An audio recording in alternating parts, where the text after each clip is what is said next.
Hey, we're out here at Chata Ortega's, which is our second stop for the Ultimate Fandango 2010.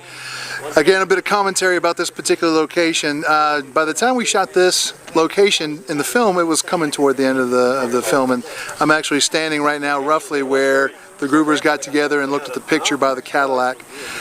Things I remember about this particular location were the number of rattlesnakes that were actually in the building. Chata Ortega's initially, years and years ago when it first was built, was not a bar at all. It was a railroad house for guys that were working on the railroad, and then later on it became a place for migrant workers to live because all this land back over here was all good farmland.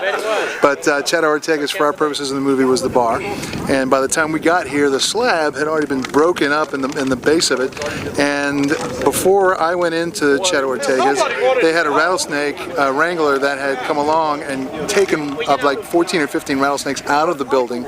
And while I was in there shooting, as I walked across the windows per Kevin Reynolds' direction, I'd step on a piece of concrete and suddenly hear, you know, a rattlesnake in there, so it's like, snake! And then the rattlesnake wrangler would come out and he would take the snake out, and that happened, you know, 4 or 5 times while we were shooting this scene.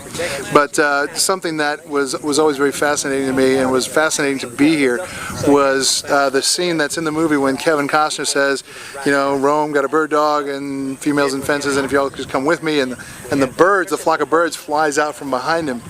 Everyone thinks it was a great idea and very inspirational and part of the lure of the movie, when actually that was just a very happy accident.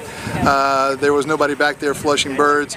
In fact, we got that take and the birds flew out, and we actually tried to replicate that and have somebody back there do the birds again, but there were no birds back there to be done. But it just was a great bit of happenstance for the film, and it certainly was entertaining for us, because myself as an actor, when that happened, I thought it was so inspirational, so cool, that I was glad I didn't have any lines, because it really took me right out of the moment and just gave me real, you know, chill bumps.